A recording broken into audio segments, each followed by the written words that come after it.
Halo semuanya, selamat datang di channel yang tidak layak untuk dihina ini. Sebelum kita mulai, atur posisi santainya, seruput kopinya, dan mari kita berkhayal. Melanjutkan cerita sebelumnya, ruang yang hancur itu mirip dengan pecahan cermin. Namun tidak seperti cermin, tapi mirip dengan potongan-potongan yang perlahan-lahan dipasang kembali, dan berusaha untuk mengembalikan dirinya ke kondisi yang lengkap. Ruang adalah sesuatu yang dapat dipahami, tetapi tidak tersentuh. Hanya dengan kekuatan yang cukup kuat, seseorang dapat memecahkan atau bahkan menghancurkannya. Dengan begitu, itu dapat menyebabkan kekosongan yang tak ada habisnya. Tetapi bahkan jika ruang itu benar-benar terfragmentasi, ruang itu akan segera kembali ke keadaan semula. Fenomena alam ini sangat mistis, dan tidak dapat dijelaskan. Orang bisa mengatakan bahwa, meskipun ruang tidak berwujud, tapi sebenarnya hal tersebut bisa berinteraksi. Tampaknya seperti ada batas, dan selama kekuatan seseorang melampaui batas itu, maka batas itu akan hancur. Tetapi karena sifat restoratifnya, maka ruang tidak dapat dihancurkan. Bahkan jika seseorang dapat menghancurkan gunung dengan satu telapak tangannya, menghancurkan awan dengan satu kepalan tangan, memotong sungai dengan satu jarinya, tetapi hampir tidak ada yang dapat benar-benar menghancurkan ruang itu sendiri. Misalnya adalah laut di bawah mereka sekarang. Dalam pertempuran sebelumnya, baik itu laut maupun struktur ruang, keduanya menerima penghancuran yang sama. Tetapi saat ini, yang terakhir yaitu ruang, itu sudah kembali normal. Sementara yang pertama yaitu laut, itu masih mendidih saat panas dan uap melonjak ke langit. Permukaan laut sekarang beberapa ratus meter lebih rendah, itu jika dibandingkan dengan awal pertempuran. Bahkan beberapa daerah yang dangkal mengungkapkan lumpur, dan juga batu dari dasar laut yang sebelumnya terendam. Bahkan di daerah di mana laut lebih dalam, mayat besar masih melayang di atas airnya. Ini adalah tubuh para binatang laut. Meskipun tersembunyi di kedalaman, tapi mereka juga tidak dapat menghindari bencana dan akhirnya terbunuh oleh kekuatan formasi ular api pembakar surga. Chu Feng, Chu Feng, Chu Feng, teriak orang-orang. Namun tidak peduli kerusakan ataupun bencana yang terjadi pada dunia di sekitar mereka, nama Chu Feng bergema di sekitarnya. Bahkan hampir semua orang meneriakkan namanya. Selain itu, para pengamat bersorak kegirangan yang tak ada habisnya. Pada saat itu juga di medan perang yang jauh, Chu Feng masih tetap berdiri di langit. Adapun Huang Fu Haoiwei, dia memeluk kepalanya sambil setengah berlutut. Aura iblis yang keluar dari tubuhnya juga sudah lenyap. Pada saat itu dia sedikit gemetar, dan muncul seperti harimau yang giginya sudah dicabut. Dia sekarang bukanlah ancaman bagi Chu Feng. Pada kenyataannya, dia agak takut pada lawannya. Huang Fu Haoiwei, mantan jenius terkuat di wilayah Laut Timur, telah dikalahkan oleh Chu Feng. Adapun Murong Mingtian, tubuhnya tetap mengambang di udara. Matanya yang tak bernyawa dan terbuka lebar, dan mulutnya menganga. Wajahnya membeku ketakutan, dan juga terlihat pahit. Kombinasi itu merupakan pemandangan yang cukup menakutkan untuk dilihat. Meskipun ekspresinya tidak sedap untuk dipandang, ia tidak memancarkan aura karena luka yang menakutkan di dadanya. Luka itu menyebarkan malapetaka di dalam tubuhnya, menghancurkan segala yang ada di dalamnya, dan itu termasuk dantiannya. Tidak hanya organ-organnya dihancurkan, bahkan energi sumbernya pun telah diekstraksi. Memang benar Chu Feng tidak hanya membunuh Murong Mingtian, yang merupakan monster berusia beberapa ratus tahun ini, tapi ia juga masih menyerap sumber energi monster tua ini, yang merupakan salah satu dari peringkat 7 Martial King. Murong Mingtian telah dikalahkan. Kepulauan eksekusi immortal telah lenyap. Bahkan 3 klan monster mengerikan besar telah dihapuskan, dan semua ini dikarenakan oleh Chu Feng. Namun alasan untuk sorakan seperti itu bukan hanya karena Chu Feng yang telah memenangkan pertempuran ini, dan juga bukan hanya untuk menjilat. Ini adalah sorakan yang berasal dari lubuk hati mereka, dan mereka dengan tulus bersorak untuk Chu Feng. Dia tidak hanya memenangkan pertempuran ini, dia bahkan menyelamatkan nyawa semua orang. Jika menilai oleh momentum pertempuran, Jika itu bukan untuk Chu Feng, maka Huang Fu Haoiwei akan membakar semua orang di sini menjadi abu, itu dengan formasi ular api pembakar surga. Ratu, kamu harus bertahan. Lihatlah, aku menyerap sumber energi Murong Mingtian untuk kamu. Dia adalah peringkat 7 Martial King. Selama kamu menyerap energi sumbernya, kultivasi kamu akan melambung. Bukankah kamu itu selalu kuat? Maka dari itu, kamu harus bertahan. Ucap Chu Feng. Tapi tidak peduli seberapa kuat sorakannya, Chu Feng dengan erat mengerutkan keningnya. Kulitnya sangat kusam, dan bahkan tatapannya yang tegas dan keras penuh dengan emosi yang tidak stabil. Dia telah kehilangan kemantapannya saat dia panik. Meskipun dia memenangkan pertempuran ini, tapi dia telah membayar harga yang menyakitkan. Si ratu tidak hanya tidak sadar, bahkan dia sendiri telah menerima luka yang bisa terlihat, yaitu luka yang sangat parah. Ding ding. Tiba-tiba saja pipi Chu Feng menonjol, dan dia mulai bergoyang di udara. Darah mengalir deras ke tenggorokannya, tetapi dia memaksanya turun kembali. Namun sedikit warna merah mengalir keluar dari sudut mulutnya saat bibirnya bergetar, dan tidak mampu menampung semua darah. Namun sayangnya, dia tidak peduli dengan hal itu. Saat dia menggertakkan giginya dengan erat, dia terus menyerap sumber energi Murong Mingtian. Akhirnya, semua sumber energi itu masuk ke dalam tubuhnya. Tetapi juga pada saat itu juga, kelopak matanya perlahan-lahan menutup, dan tubuhnya bersandar ke kiri saat ia kehilangan kemampuan untuk terbang. Hingga akhirnya, Yao Aun jatuh dari udara.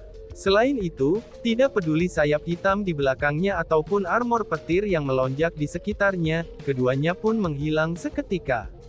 Mereka kembali ke tubuhnya, dan bahkan auranya dengan cepat menyusut. Dengan sangat cepat, ia kembali menjadi Martial Lord peringkat 8 dari peringkat 5 Martial King. Tidak, seru orang banyak. Saat itu, kerumunan masih bersorak. Namun ketika mereka melihat Chu Feng jatuh dari langit, mereka semua ketakutan. Adapun Qiyu Chanfeng dan yang lainnya, mereka dengan cepat bergegas menuju Chu Feng. Akhirnya, Qiyu Chanfeng yang pertama datang dan menangkap Chu Feng di tangannya. Barulah kemudian, ia menemukan bahwa Chu Feng telah kehilangan kesadarannya. Apalagi, auranya juga sangat lemah. Namun yang paling mengkhawatirkannya adalah, aura Chu Feng masih terus menyusut. Meskipun pentusutannya masih pada tingkat yang sangat lambat, tapi jika terus berlanjut, maka Chu Feng akan mati. Sial, tidak ada yang berhasil. Seru Qiyu Chanfeng. Qiyu Chanfeng berusaha menyembuhkan Chu Feng, tapi tidak peduli apa yang dia lakukan, semuanya benar-benar tidak berguna. Dia saja bahkan tidak tahu, bagian mana dari dirinya yang terluka. Biarkan aku mencobanya, ucap Qiu Shui Fuyan Sam mengambil Chu Feng dari lengan Qiyu Chanfeng. Dia meletakkan formasi, dan kemudian menempatkan Chu Feng di atasnya. Kemudian setelahnya, dia mulai menggunakan teknik penyembuhan khusus. Metodenya sangat mendalam, dan itu salah satu dari Mistipik. Meskipun dia berasal dari gereja surgawi pembakaran, tapi dia masihlah anak dari Nyonya Piao Miao. Maka secara alami, dia mendapatkan beberapa teknik darinya. Tapi meskipun teknik seperti itu dari Mistipik, mereka tetap tidak berguna. Chu Feng muncul seperti seseorang yang ditakdirkan untuk mati, itu saat ia berjalan ke gerbang neraka satu langkah pada suatu waktu. Sepertinya tidak ada yang bisa menghentikannya, dan itu benar-benar membuat semua orang menjadi cemas. Chu Feng, kamu harus bertahan. Chu Feng, kamu tidak bisa meninggalkan kami. Ucap Ziling. Pada saat itu, Ziling dan yang lainnya sudah mengelilinginya. Melihat Chu Feng yang auranya benar-benar lemah, dan yang tubuhnya masih sedingin es meskipun telah dirawat, Ziling, Surou, Sumei, dan bahkan Chunwu dan yang lainnya, mereka memiliki mata yang memerah. Air mata mengalir seperti hujan, itu ketika mereka mulai menangis tak terkendali. Pada kenyataannya, jangankan mereka yang dekat dan peduli dengan Chu Feng, bahkan mereka yang tidak ada hubungannya dengan Chu Feng seperti para pengamat, mereka juga merasakan hati mereka sakit. Karena bagaimanapun juga, mereka telah diselamatkan oleh Chu Feng. Tidak peduli apakah dia menginginkannya atau tidak, tetapi dia memang menyelamatkan hidup mereka. Selain itu, Chu Feng telah menunjukkan kepada mereka kekuatannya hari ini. Terlepas dari mana kultivasinya berasal, setidaknya ia memiliki bakat besar dalam kultivasi. Maka dari itu, tidak ada yang berharap kematian akan menimpa jenius seperti dirinya. Akan ada suatu hari, ketika Chu Feng akan memasuki tanah suci martialisme yang mewakili wilayah Laut Timur. Jika suatu hari nanti Chu Feng membuat nama untuk dirinya sendiri di tanah suci martialisme, maka ia akan menjadi kebanggaan wilayah Laut Timur. Mereka akan merasa bangga dengan Chu Feng. Kecuali orang yang membenci setiap bagian Chu Feng, ataupun seseorang yang menaruh dendam padanya. Tapi mengapa juga seseorang berharap akan kematiannya? Tapi sayangnya, ketika bahkan Qiu Chanfeng dan yang lainnya kehabisan metode, maka siapa yang bisa menyelamatkan Chu Feng? Apa yang kamu lakukan itu tidak berguna. Bagaimana kalau kamu izinkan aku mencobanya? Ucap seseorang. Ketika semua orang kehabisan ide, sebuah suara tua yang seolah-olah pembicara sedang tersenyum, itu terdengar di atas ratusan juta orang. Siapa yang berani mengucapkan kata-kata sombong seperti itu? Apakah kamu pikir kamu bisa melakukan sesuatu, yang bahkan pelindung sekte aku saja tidak bisa melakukannya? Teriak seseorang dengan marah dalam pasukan Crippling Night Demon Sect. Di mata mereka, para pengamat hanyalah pengamat sampahan. Itu adalah penghinaan terhadap Qiu Chanfeng dan yang lainnya, ketika seseorang berani mengatakan sesuatu seperti itu. Anak muda, kamu harus memperhatikan kata-katamu. Dunia ini begitu luas. Apakah kamu benar-benar berpikir, jika pelindung kamu tidak dapat melakukan sesuatu, maka tidak ada yang bisa melakukannya juga? Jika itu benar, lalu siapa yang memaksa kepala sekte kamu ke situasi seperti ini? Suara tua itu terdengar lagi, tapi kali ini dengan sedikit ejekan. Kurang ajar. Anggota yang sudah marah dari sekte Demon Knight Crippling, ia secara alami bahkan lebih jengkel dengan kata-kata orang tua itu. Mereka tampak seolah-olah akan bergegas ke kerumunan pengamat, dan menangkap pembicara kapan saja. Semua orang, tutup mulutmu. Tiba-tiba, Qiu Chanfeng berteriak dengan marah. Setelah kata-katanya terdengar, orang-orang dari sekte Demon Knight Crippling seperti balon kempes. Mereka bahkan tidak ada yang berani mengatakan setengah kata saja. Tuan, bolehkah aku bertanya siapa kamu?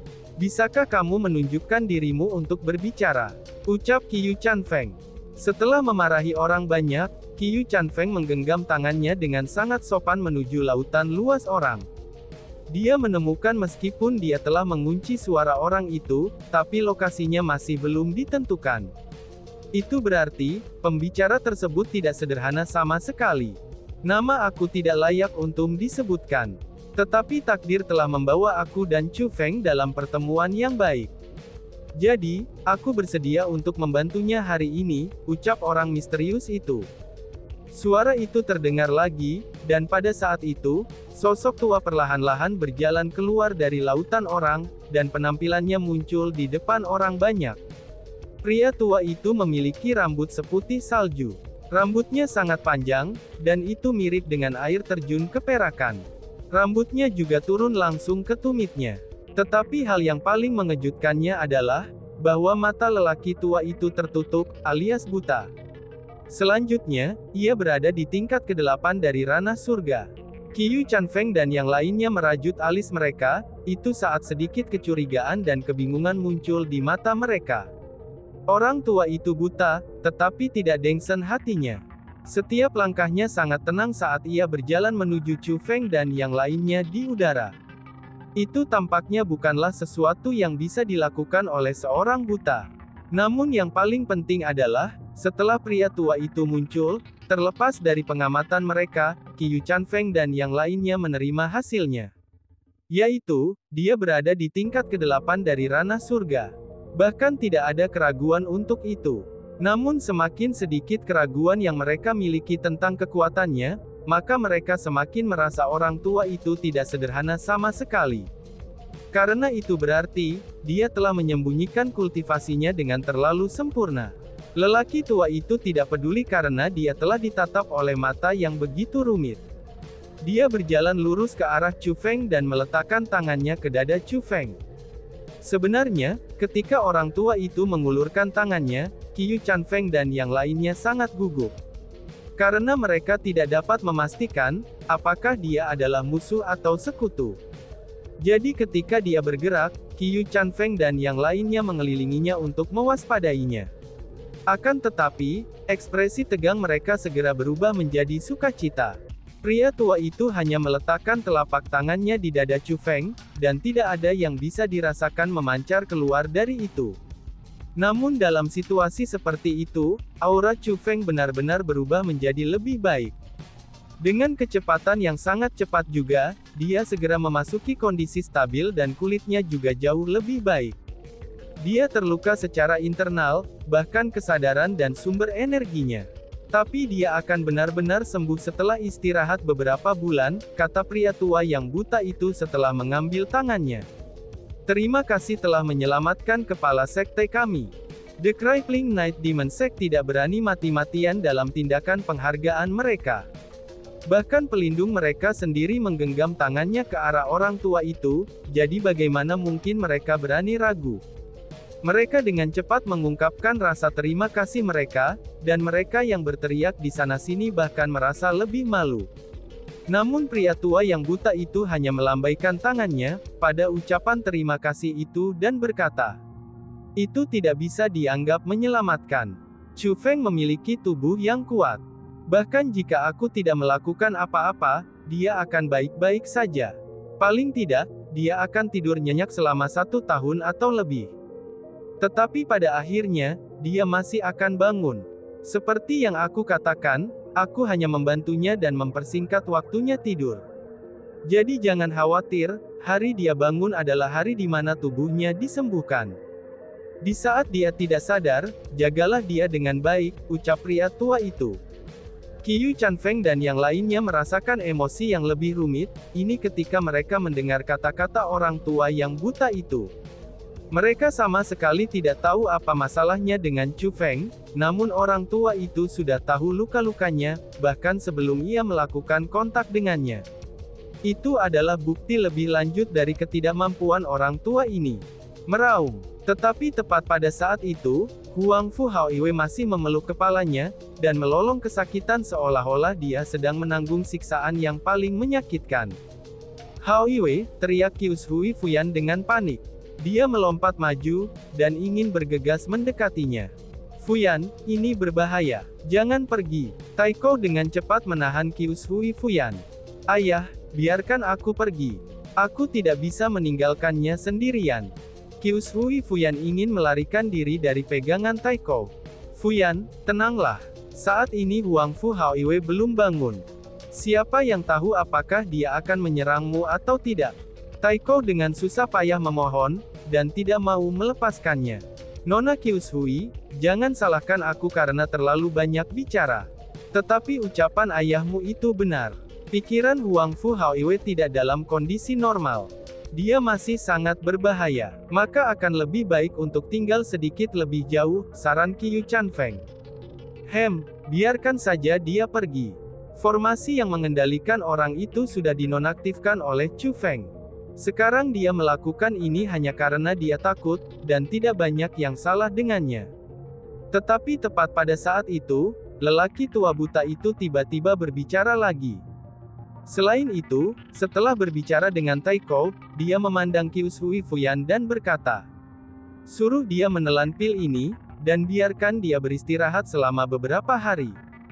Dia akan baik-baik saja saat itu," tambahnya. Setelah berbicara, pria tua itu membuka telapak tangannya. Sebuah pil yang terlihat sangat tidak penting itu muncul di atas tangannya. Pil itu benar-benar terlihat tidak penting. Tidak ada cahaya yang datang darinya, dan juga tidak ada aromanya. Sepertinya itu adalah pil yang tidak normal. Namun siapa yang tahu, jika orang tua itu telah melakukan sesuatu. Namun setelah melihat keterampilan pria tua buta itu, Qiu Hui Fuyan tidak ragu sedikit pun. Dia mengulurkan tangannya untuk mengambil pil tersebut. Namun begitu dia mengambilnya, wajah Qiu Hui Fuyan segera berubah. Ketika dia melihat kembali pada lelaki tua yang buta itu, ada beberapa jejak rasa hormat yang tak terhindarkan lagi. Dia menemukan dengan takjub bahwa pil itu tidak ada yang istimewa bahkan setelah deteksi dengan kekuatan spiritualnya. Namun ketika dia menggenggamnya di tangannya, ada perasaan yang tak terkatakan. Jika harus dijelaskan, satu kata saja sudah cukup, yaitu mistis. Keyakinan Qiyus Hui Fuyan melonjak, lalu Taiko dan yang lainnya tidak menghentikannya lagi. Mereka membiarkannya mendekati Huang Fu Haoiwei. Setelah melihat apa yang dilakukan orang tua buta itu pada Chu Feng, sedikit banyaknya kepercayaan telah muncul. Sama seperti itu, Qiyus Hui Fuyan dengan hati-hati mendekati Huang Fu Haoiwei. Dan saat Huang Fu Haoiwei melolong, Qiyus Hui Fuyan mengambil kesempatan untuk melemparkan pilnya ke dalam mulutnya. Dengan mengejutkannya, pil itu meleleh dan disaring langsung di dalam mulutnya. Huang Fu Haoiwei kemudian menutup matanya, lalu tubuhnya menjadi lemas, dan dia kehilangan kemampuannya untuk tetap di udara hingga terjatuh. Segera, Qiyus Hui Fuyan dengan cepat terbang dan memeluknya. Baru kemudianlah dia menemukan bahwa Huang Fu Haoiwei memiliki wajah yang tenang, dan seolah-olah dia memasuki mimpi indah setelah beberapa hal yang sangat melelahkan. "Terima kasih senior," ucap Qiyus Hui Fuyan. Tidak perlu menyebutkan betapa bahagianya perasaan Qiyus Hui Fuyan saat ini. Dia pun menoleh dan ingin berterima kasih kepada lelaki tua buta itu. Tapi saat itu juga, dia hanya melihat Qiyu Chan Feng dan yang lainnya tetap di belakangnya. Adapun orang tua buta itu, dia telah menghilang. Bahkan tidak ada tanda-tanda dia pernah ke sini. Dan tiba-tiba saja bersambung. Sekian dan terima kasih banyak. Bye-bye.